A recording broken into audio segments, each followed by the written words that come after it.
اور اختر الایمان سے پتہ نہیں ان کا کبھی پریچے ہوا یا نہیں. میری ان سے ملاقاتیں جوشی سے یہاں اشوک واجپئی بیٹھے ہوئے ہیں ان سے بہت وہ تھی. مجھے اس کا افسوس ہے کہ اختر الایمان کو اس طریقے سے نہیں پہچانا ہندی والوں نے بھی اور اردو والوں نے بھی جس طرح ان کو پہچانا جانا چاہیے تھا. وہ کسی لحاظ سے بھی فیض اور راشد اور میرا جی سے کمتر کیلیبر کے شاعر نہیں تھے. ان کی ایک نظم ہے ایک لڑکا جو بہت سے لوگوں نے پڑھ رکھی ہے. کلدیپ کمار کو بھی اس نظم کا شیشے کے یاد ہے. تو اس نظم میں اختر الایمان نجیب آباد کی بستی سے، وہ بستی جہاں اب یہ کہتے ہیں کہ رفو گروں کے محلے اور کیا کیا چیزیں تھیں، مدسوزن آنند صاحب ہیں ان کے ہم وطن، اور وہ ان لوگوں میں تو کامن ہے وہ جانتے ہوں گے. لیکن یہ کہ اس سب کی یادیں لے کر کے ایک لڑکا جو ہے وہ ایک مہانگر میں پہنچ جاتا ہے، بمبئی پہنچ جاتا ہے، اور وہاں وہ جو زندگی گزارتا ہے تو جو شک ہوتا ہے کہ یہ اس کی زندگی نہیں ہے. اور بار بار کہتے ہیں کہ ایک لڑکا مجھے آتا ہے میرے سامنے اور مجھ سے پوچھتا ہے کہ اختر الایمان تم ہی ہو. تو آخر میں اختر الایمان یہ کہتے ہیں کہ یہ لڑکا پوچھتا ہے جب تو میں جھنجھلا کے کہتا ہوں جسے تم پوچھتے رہتے ہو کب کا مر چکا ظالم، اسے خود اپنے ہاتھوں سے کفن دے کر فریبوں کا اسی کی آرزوؤں کی لہد میں پھینک آیا ہوں. وہ لڑکا مسکراتا ہے، وہ آہستہ سے کہتا ہے یہ کذب و افطرا ہے، جھوٹ ہے، دیکھو میں زندہ ہوں. تو یہ لڑکا جو ہوتا ہے وہ ہر انسان، وہ آپ چاہے جتنے بوڑھے ہو جائیں اور چاہے جتنی بھی آپ کی عمر ہو جائے، آپ اس لڑکے کو اپنے ساتھ ساتھ لے کر چلتے رہتے ہیں. اور ظاہر ہے کہ اسی سے شاید اس بات کا جس کی ضرورت آج سب سے زیادہ ہے وہ ہے آج انسان دوستی کی ضرورت. پوری دنیا میں جتنا وائلنس بڑھ گیا ہے، جتنا کہنا چاہیے جتنی ڈھٹائی بڑھ گئی ہے، جتنی بے شرمی بڑھ گئی ہے، اس میں ظاہر ہے کہ ایک ہی راستہ رہ جاتا ہے انسان دوستی کا. اور میرے خیال میں اس کی حفاظت وہ لڑکا کسی نہ کسی شکل میں کرتا رہتا ہے. تو مجھے یہ اچھا لگا کہ یہ نظمیں جب میں نے ان کی پڑھی تو بظاہر تو یہ کہا، ابھی منگلیش جی نے بھی کہا اور اسد سعیدی صاحب نے بھی ان نظموں کے بیک گراؤنڈ کے بارے میں بہت سی باتیں ہمیں بتائیں. دیکھنے میں تو یہ نظمیں بہت سادہ لگتی ہیں ہمیں، لیکن مجھے ان نظموں کے کہنے والا جو شخص ہے وہ خاصا پیچیدہ معلوم ہے. میری ان سے ابھی کم ملاقاتیں ہیں، لیکن میرا اپنا اندازہ ہے کہ وہ خاصے پیچیدہ آدمی ہیں. اور ظاہر ہے کہ ایک چہرہ صرف نظر نہیں آتا ان کا. دوسری بات یہ ہے کہ وہ ایک ضدی، اپنی بات پر اڑنے والے، اور میرے خیال میں اپنی پرائرٹیز، اپنی ترجیحات آج کے اس کو فکس کرنا ہم سب کے لیے ضروری ہے. تو کلدیپ کمار سے بھی ملاقات جب ہوئی، ان کی جو باتیں میں نے سنی، ان کے کالم سے پڑھتا رہتا تھا، ہندو میں اب بھی پڑھتا ہوں. رگویر صاحب پر ایک کالم مجھے اب بھی یاد آتا ہے، مجھے بہت پسند آیا تھا.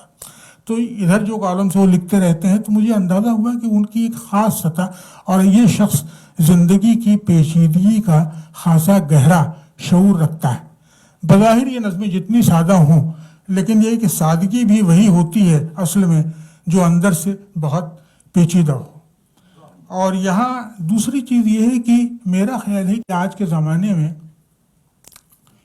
ہم جس ملک میں رہ رہے ہیں، اس جیسے ملک میں رہتے ہوئے اگر ہم اس کا جو پاسٹ رہا ہے، اس کا جو کہنا چاہیے جو زمانہ گزر گیا ہے، وہ زمانہ نہیں جس کی باتیں ہمارے بہت سے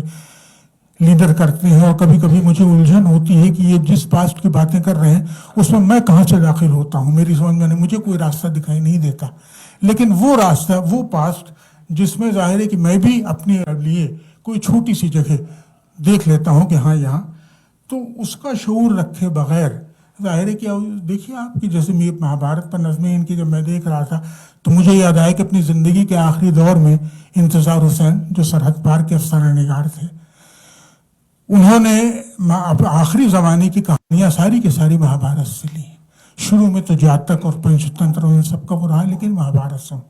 تو کہنے کا مطلب یہ ہے کہ ہمارے شعور کی ایک عجیب و غریب پناہ گاہ ہے، وہ ہمارا وہ پاسٹ ہے جس میں ہم اپنے آپ کو بھی کہیں نہ کہیں دیکھ لیتے ہیں، اور اپنے بہت سے ساتھیوں کو بھی، جس میں کبھی کبھی مجھے ایسا لگتا ہے کہ اب ایسا لگتا ہے کہ ہماری دنیایں بڑھتی چلی جا رہی ہیں.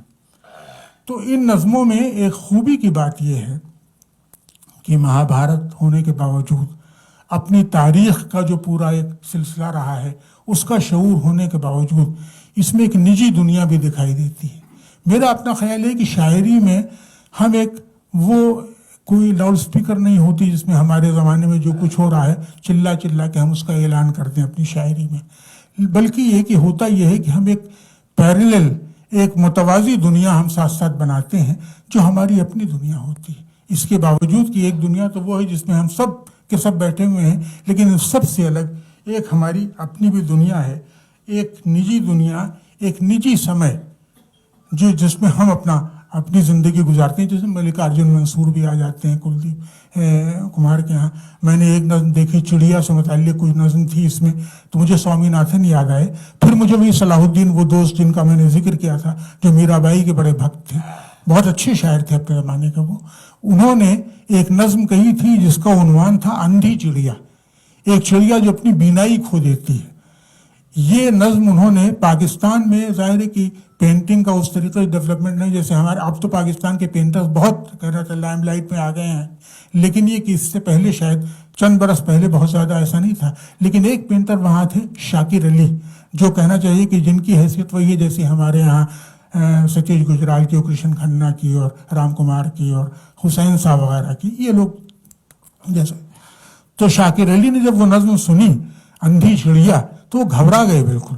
کہ تمہیں اس کا خیال کیسے آیا؟ چڑیا کا نابینا ہو جانا جو آسمان میں چلی جا رہی، یہ تمہارے ذہن میں خیال کیسے آیا؟ میں نے ظاہر ہے کہ ان کی پینٹنگز بہت دیکھی ہیں سوامی ناتھن کی، اور میں واقعی عاشق ہوں ان کی پینٹنگز کا۔ اور جو کچھ حد تو یہ ہے کہ بھوپال میں اقبال میدان میں ان کا بنایا ہوا جو مجسمہ ہے شاہین کا، جس کو بہت سے لوگ نہیں سمجھ پاتے، اب بھی میں اکثر وہ کہتے ہیں صاحب پتہ نہیں کیا بنا دیا ہے۔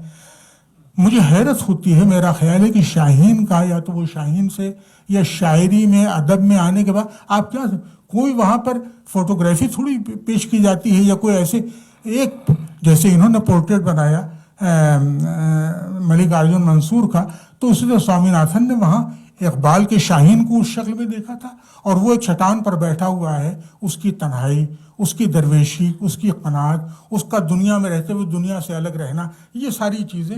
تو مجھے یہ کبھی ان نظموں میں یہ لگا، میں نے ان کی نظمیں خاص طور پر سنگیت والی جو پڑھی تھیں، پہلی میں پڑھی تھیں وہ نظمیں، یا شاید گیانودے میں، تو مجھے خیال آیا کہ یہ ایسی نظمیں واقعی مجھے اچھی لگتی ہیں۔ اور یہ نظمیں ہمارے یہاں اردو کے بارے میں، اگر آپ یہاں مشاعرے میں جو شاعری آپ سنتے ہیں اس کے حساب سے آپ اردو کو دیکھیں گے تو آپ شاید اردو کے ساتھ انصاف نہیں کریں گے۔ واقعہ یہ ہے کہ اس کے ساتھ اگر آپ پاکستان میں جو شاعری ہمارے سمکالین کوی کر رہے ہیں، جو فہمیدہ ریاض تو خیر پھر بھی پرانی ہو گئی تھی شاعرہ، افضال سید ہیں، ذیشان ساحل ہیں، ارباب مصطفیٰ ہیں، کبھی اگر موقع ہوا مجھے تو میں آپ کو ان کی نظمیں سناؤں گا، تو آپ دیکھیں گے تو وہ ایسا لگتا ہے کہ جیسے ہمارا اپنا عکس ہے، ہماری اپنی پرچھائی ہے جو سرحد کے اس پار بھی تیرتی ہوئی چلی جا رہی، وہاں کی دنیا میں بھی۔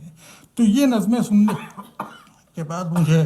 بہت اچھی لگی، اور ان میں خاص طور پر مجھے جو بات پسند آئی وہ ان کا اختصار، جس کو ہم انگریزی میں بریویٹی کہتے ہیں، کم سے کم لفظوں میں زیادہ زیادہ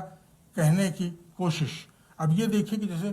پیار میں چڑیا کا پہلا جو بند ہے، اس میں کہتے ہیں کہ ایک چڑیا اپنے ننھے پنکھوں میں بھرنا چاہتی ہے آسمان۔ تو کم سے کم شبدوں میں جس طرح یہ اپنی باتیں کہتے ہیں، کچھ میں یہاں اپنی بات واضح کرنے کے لیے اس کی کچھ نظموں کے کچھ حصے، جہاں میں نے اوکتاویو پاز سے ایک ملاقات، میں نے اوکتاویو پاز سے فون پر کہا آپ سے ملنا ہے۔ پاز بولے میں پاز ہوں، اور چونکہ پاس ہوں تو جناب پھر میں آپ سے ملوں تو کیوں کر کیسے۔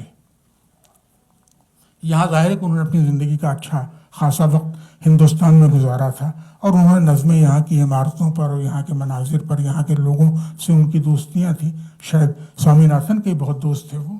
تو کہنے کا مطلب یہ ہے کہ یہ جو ریفرنسز میں ملتے ہیں ان کے یہاں، جو ایک قسم کا ایک انسان دوستی کا ایک وہ پیش کرتے ہیں، ایک جو ہمارے زمانے میں جس کی سب سے زیادہ ضرورت ہے، تو کلدیپ کمار کے ہاں وہ حصے میں آپ دیکھیں گے، مثلا چھوٹا سا ایک 3 پنکتیوں میں کیا بات کہی گئی ہے۔ میں تمہارا نام لیتا ہوں اور ایک 51 سال لمبا اندھیرا چپ چاپ سامنے آ کھڑا ہوتا ہے۔ کیسے اچھی، یعنی اس میں کم سے کم شبدوں میں جتنی گہری بات، ماں اس نظم کا وہ آپ سمجھ ہی گئے ہوں گے کس کا عنوان ہے۔ اسی طریقے سے آپ یہ دیکھیے ملکارجن منصور کی نظم تو پڑھ لی گئی. میں اس کمرے میں ہوں اسی طرح جیسے اس شریر میں. اس کے بعد آپ یہ دیکھیے